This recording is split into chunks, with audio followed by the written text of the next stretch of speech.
getting ready to close, and in closing, I would like to bring up on the stage the CEO and the co-founder of SEE. 8 years ago, we had a vision that suppliers could work together to make this industry better. Today, you've demonstrated your willingness to do that. We had the luxury of having 3 of those founders who also shared that vision. So now I'd like to have you bring up on the stage the one that had that vision and said no matter what, he wanted to make a difference in the industry, Michael Beeson.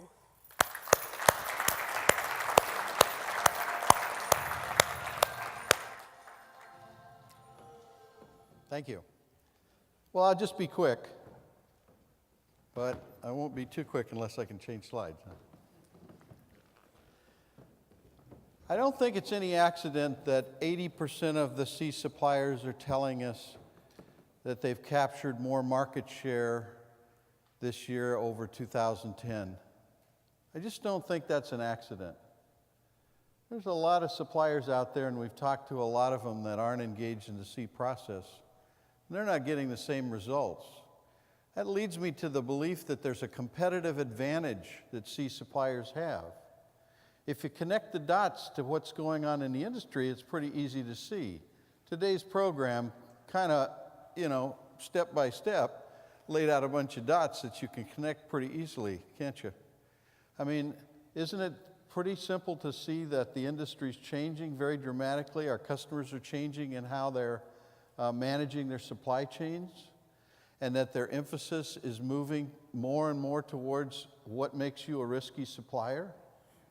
And so, if you connect those dots along with what's going on in commercial and defense industries as a whole, you see that there's going to be a lot less room for a lot fewer suppliers in the longer range, and that they're starting to notch down on how they're going to select us. And we've cracked the code, at least for the time being, on how they select, because 80% of our suppliers are capturing more business, and that's not what's going on in the industry. So how do we do that? Well, we did that by creating more mature business systems in smaller companies, didn't we? We focused on leadership, workforce development, and operational excellence as our 3 legs of the stool. And we said there are certain processes in our roadmap, which has been through a lot of evolution over 8 years, right? A lot of you folks have participated in changing that roadmap to define exactly what it is, that our customers are looking for from us to define us as mature companies and having mature process management systems in place, being serious players.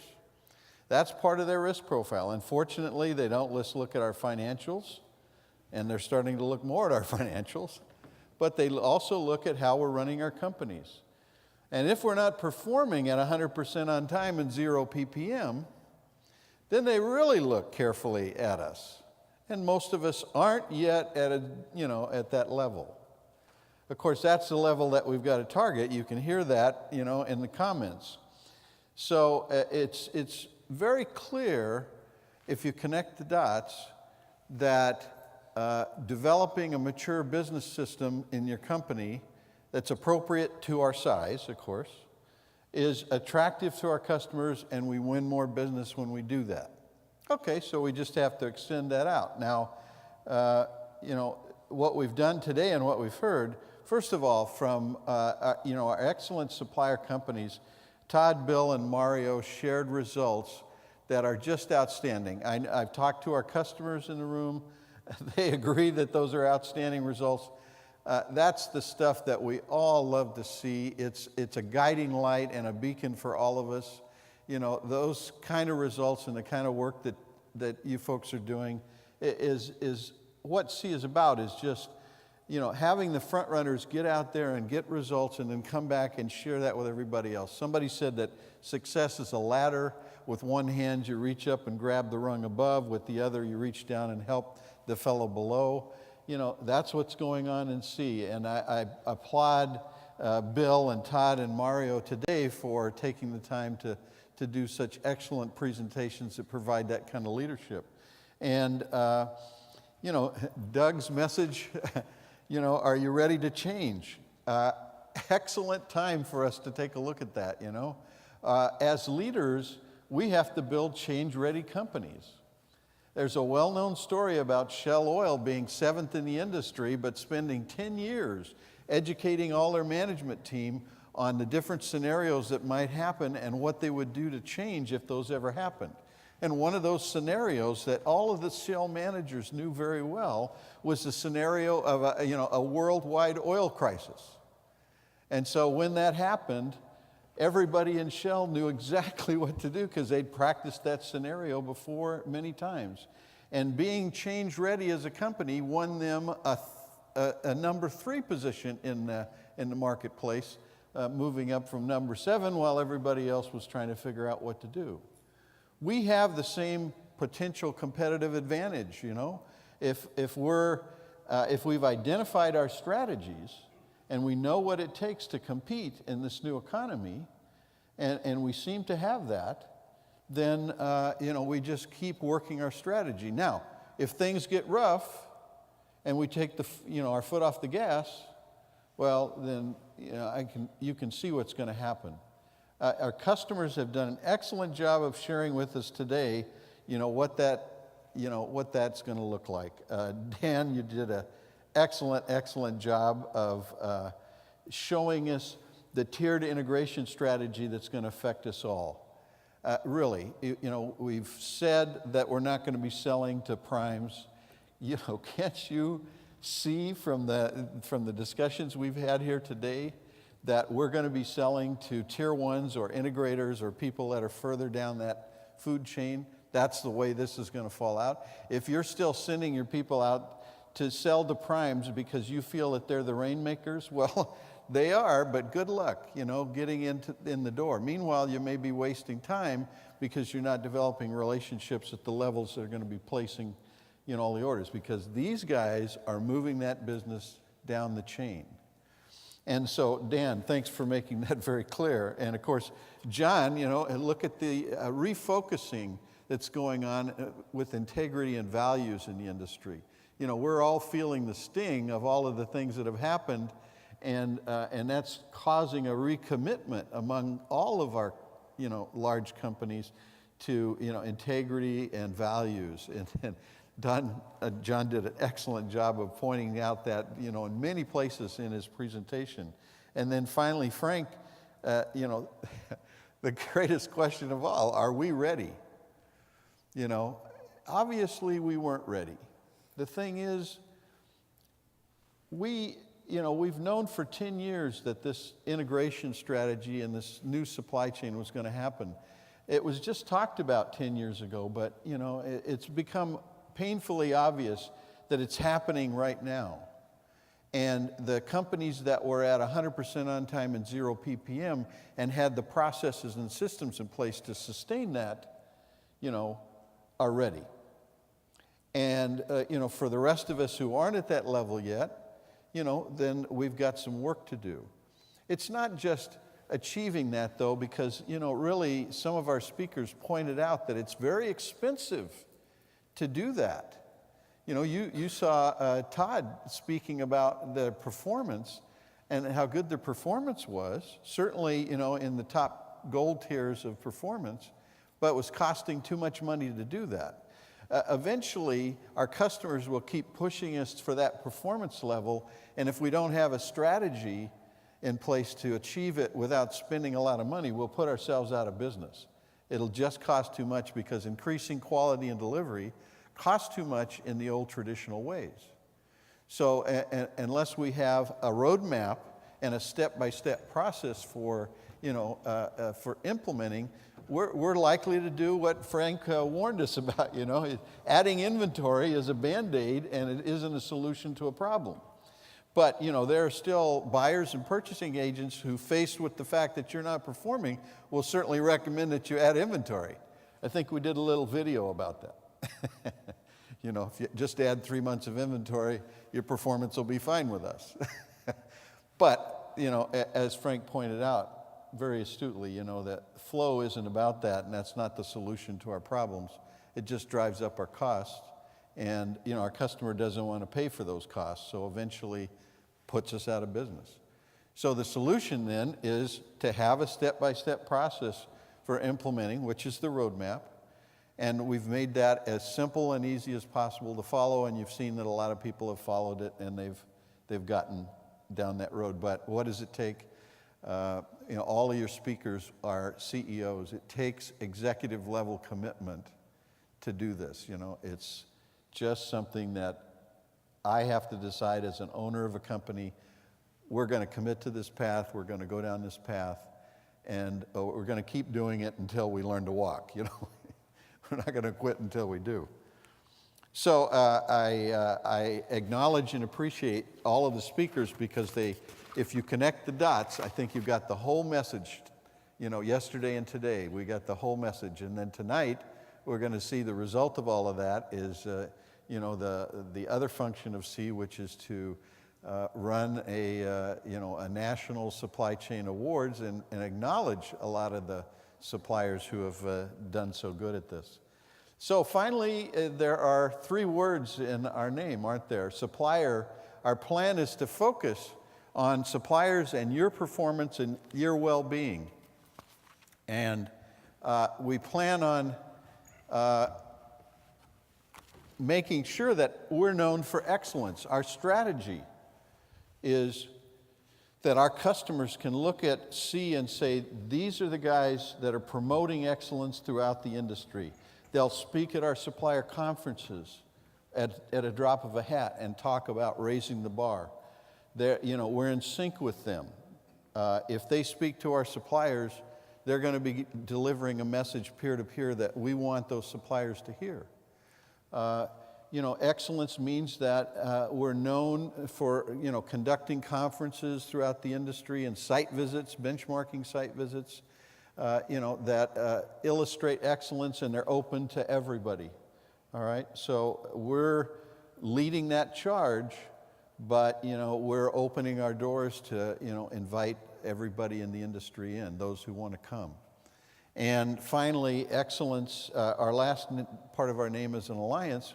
We're an alliance of suppliers. This alliance is supplier-led. The Supplier Advisory Council is a very strong force in the direction, and this year, under Doug Green's lead, thank you so much for taking on that role. We continue to focus on, the activities that we can do together as suppliers, to further our brand and our industry, because now after 8 years, C is a brand, isn't it? It's something that people are beginning to recognize after 8 years, and it stands for excellence in suppliers. So that's what we want everybody to remember, about us. And that's the power of, being an alliance versus being an individual supplier. If I owned my own supplier company and I didn't have a technology that nobody else had, I was just one of many machine shops or one of many, processing houses or one of many assemblers or fabrication houses, I'd be wondering how I was going to compete and what my competitive advantage would be in the market, especially given all the consolidation and everything that's happening. I'd be wondering, how am I going to do that? I mean, am I going to hire more salespeople? Is that really going to be my solution, my answer? What strategy am I going to use to have a competitive advantage? I think our customers have done a good job of kind of illustrating the problem. If you're just coming to me with 95% on time and I got this machine and that machine, I got 100 people telling me that stuff. So that's not a competitive advantage. That's not a strategy. So C is our strategy. We're differentiating ourselves in the market by saying, I'm a C supplier. And, the longer and harder we work at that, the more it's going to be worth. The better it's going to play, because it's playing the exact tune that our customers have to have from their suppliers. And, they're not going to change suppliers easily. We're not going to expect that they're going to, like Dan is putting in a lot of extra effort to bring on new suppliers. But, if they've got suppliers, you could see from Frank's matrix that, they're pondering what to do about those suppliers that, are performing okay but don't seem to have the internal processes and systems and, infrastructure. So you can see what their dilemma is. These guys are killing themselves to deliver to us and do everything, but can they sustain that? They don't seem to have the internal capability to sustain that. So you see the problem they're looking at. And so we're designing a competitive advantage, and our alliance is about that. So, thank you for all your work. Thank you for everything that you've done to establish and raise the bar for our industry. I think you're doing excellently, and of course, all of the suppliers that make up that 80% who said they were, had captured more business this year. I think your reward has already been made visible. So I know you've had your own rewards in that respect. Mickey? So in closing, thank you, Michael. Let's give him a round of applause.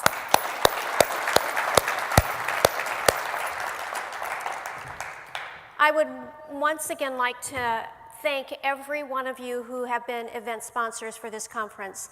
Without you, this would not be possible. Next slide. So in terms of thank yous, I would really like to thank the keynote speakers. Each one of you did an outstanding job. And I know the preparation that you go through and what it takes to get up here on the stage. I'm not going to say who, but as I went to shake his hand, he said sweaty palms. So, I really get what that's like.